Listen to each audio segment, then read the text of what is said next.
Hi everybody, my name is Teresa. Welcome to my garden.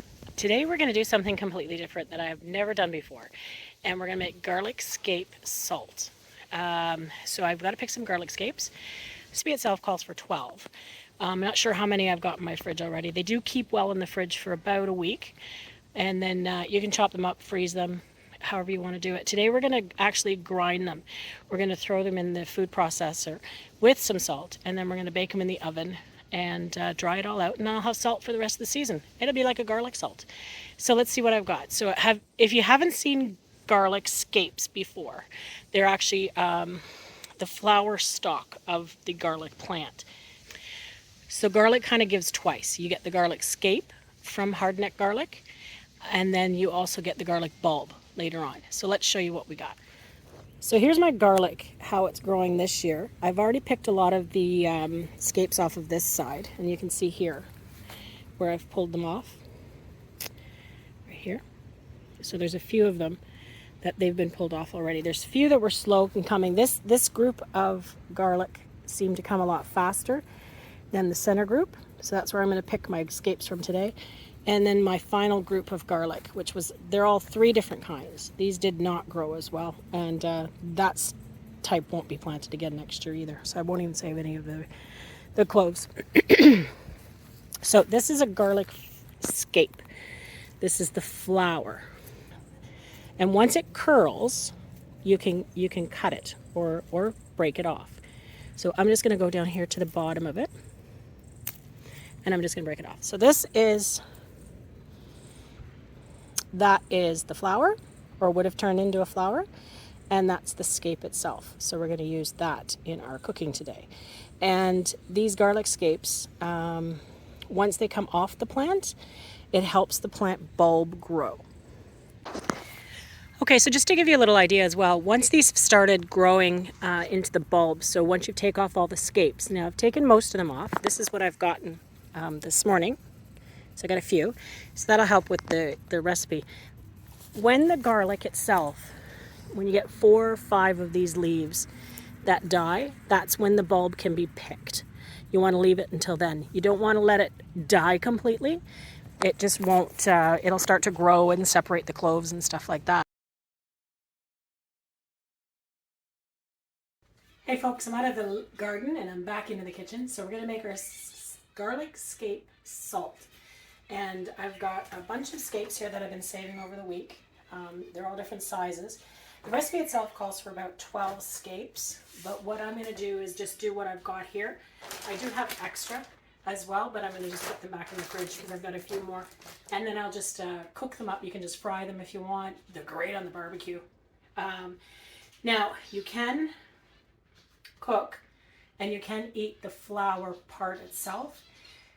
It will take a little bit longer to cook, but because we're just using ground up and doing this in the food processor, I'm not going to use the garlic flower, and I'm just going to use the scape piece itself down here, or I guess the stem. So let me get these chopped up, and then I'll put them into a processor. So I just want to cut off the flowers. I've already given these a good wash. So let's chop this up. We're just going to make it into smaller pieces so it's easier to work in the food processor. All right, there we go. Now,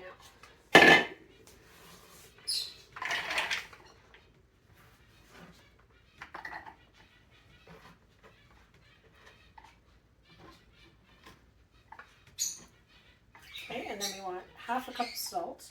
And today what I'm using is Mediterranean sea salt coarse.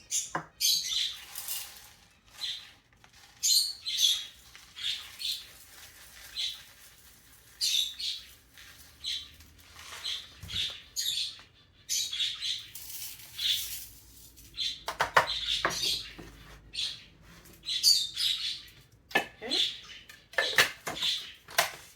Now what we want to do is we do want to make a paste out of this, because then we're going to put it in the oven and dehydrate it so that it goes back to a very dry salt type of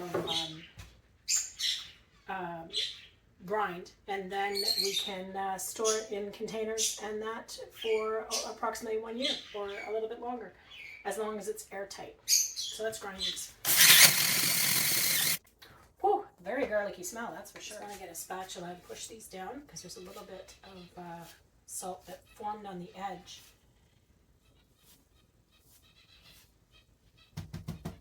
As it was spinning. Make sure we've got it all browned.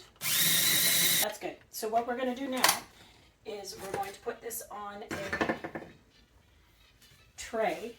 I'll put parchment paper as well. Put it in the oven, stir it a little bit every 15 minutes or so until it's completely dry. Okay, so here we go. So we've got the paste. I'm just going to put that out on a parchment paper.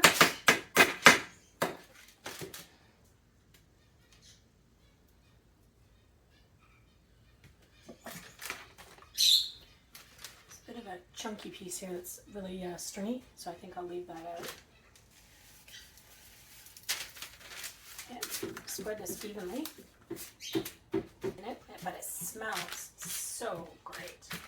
It's got a garlicky smell because of the scapes, of course, but it's not an overly strong smell. There we go. Salt and the garlic scapes. So I'm going to put that in a 250-degree oven for an hour, and I'm going to set a timer because we're going to go and actually look at it every 15 minutes and give it a stir and make sure that it's evenly drying. Okay, so there's the salt. So it's starting to get dry. I've turned it all over and spread it all back up. So we have another 15 minutes on that. I do have some bread that I'm working on right now.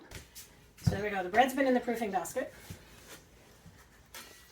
This will make me a couple of loaves.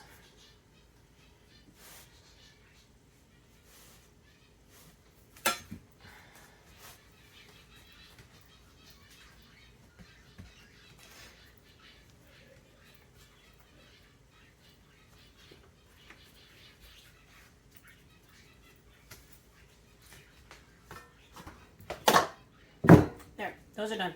Those have to sit for another half hour, 40 minutes. All right, so let's take a look at it a second time. Still wet, you can feel it, but it is drying. We'll give it a little turn. So that's going to be the second 15 minutes, so we still have a half an hour. Hey folks, okay, so this is done. You can see it's, or hear it anyways, it's nice and crispy sounding. I'm going to let it cool.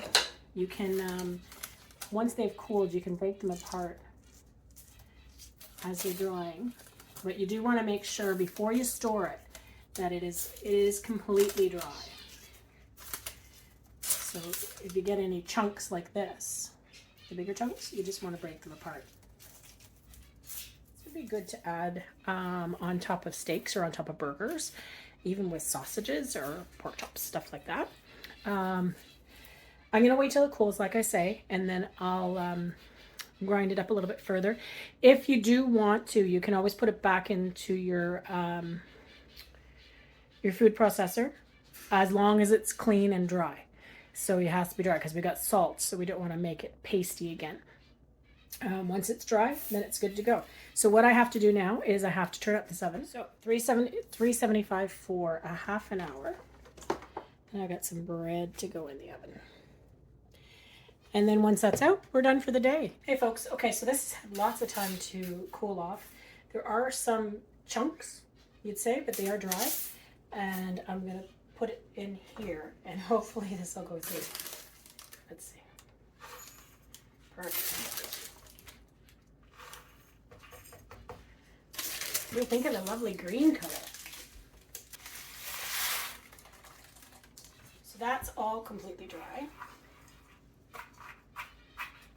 Now there are a few big chunks that don't want to seem to go through, so but that's okay. I'm just going to leave them. I'll get a lid, and there we have it. Garlic scape salt. We're going to start using that right away and see what we can do with it. Thanks for watching.